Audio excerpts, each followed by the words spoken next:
სივრცე მოგწანდით.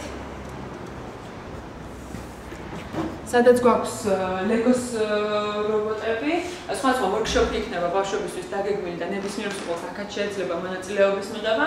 10-დან 15 წლამდე ნებისმიერ ბავშვს შეუძლია მოვიდეს და არა მხოლოდ დააწყოს ლეგოს რობოტი, არამედ დააპროგრამოს ეს, რაც ეხმარება აზროვნების განვითარებაში ბავშვებს. ასევე გვაქვს Arduino-ს კომპონენტები და ლითობიცები, ასევე დაიგეგმება ახლო მომავალში სხვადასხვა ღონისძიება, ვორქშოპი ბავშვებისთვის და ნებისმიერ სკოლას შეიძლება მიიღოს მონაწილეობა.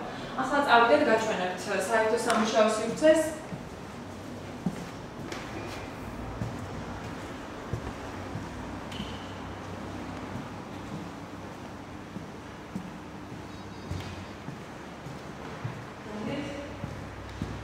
ეს არის საერთო სამუშაო სივრცე, სადაც შეგიძლია ნებისმიერ დროს 24 საათის განმავლობაში მოგწანდეთ და იმუშაოთ.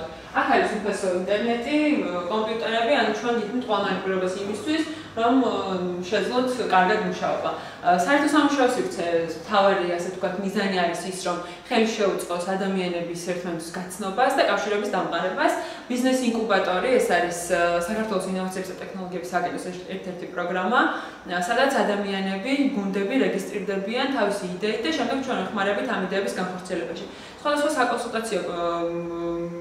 კონსულტაციებით, ასევე მენტორობით და ტრენინგებით ჩვენ უზრუნველყოფთ მათ განვითარებას. ზუგდიდის მოსახლეობა შეუძლია ჩართოს ვირტუალურ ბიზნეს ინკუბატორში და მიიღოს იგივე სერვისები, რაც ასე ვთქვათ არის თბილისში. ახლა უკვე უნდა გადავიდეთ ფაბლობის ნაწილზე. ფაბლობი ეს არის ლაბორატორია, სამრეწველო ლაბორატორია, რომელიც ემსახურება პროტოტიპირებას. გარეთ უნდა გავიდეთ, რომ გამარჯვებია რომ გამართოთ.